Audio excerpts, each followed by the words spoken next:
In today's video, I'm going to teach you how to get shipping rate quotes in Shippo. By the end, you'll know exactly how to see real-time prices and delivery estimates from multiple carriers, so you can choose the best option before you buy a label. Start by signing into your Shippo account on the web dashboard. Once you're in, head to either the Orders page or the Shipments page. Use Orders if you're working from an order you've already imported or synced, and use Shipments if you're creating something from scratch. Both paths work. The goal is simply to open the shipment you want to evaluate. Next, either create a new shipment or open an existing order you plan to ship. Inside that shipment, you'll enter or confirm the key details Shippo needs to calculate rates accurately: the sender address, the recipient address, and the package's weight and dimensions.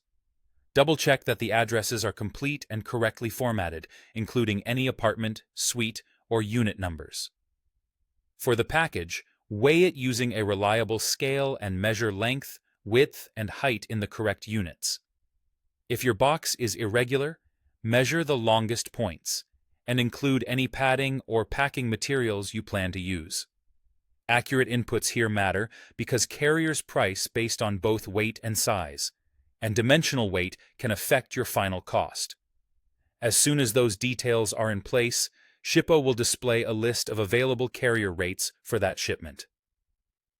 You'll see multiple carriers and service levels, such as USPS, UPS, FedEx, and DHL, along with the price and an estimated delivery window for each option. This view is designed for side-by-side comparison, so you can quickly assess what you care about most: the lowest price, the fastest delivery, or the best balance of the two. Take a moment to compare the options.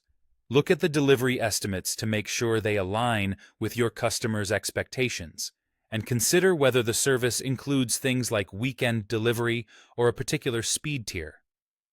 Keep in mind that rates can vary by distance, package size, and service level, so a small change in dimensions can shift the results. If the quote seems off, revisit your weight and measurements to ensure they're precise. When you've identified the option that fits your needs, you're ready to select it and proceed when you're ready to buy the label. Using this process gives you a quick, reliable shipping cost quote before you commit, helping you plan costs and set accurate expectations. And remember, the most important tip is to keep your weight and dimensions correct. Doing so ensures the quotes you see reflect what you'll actually pay.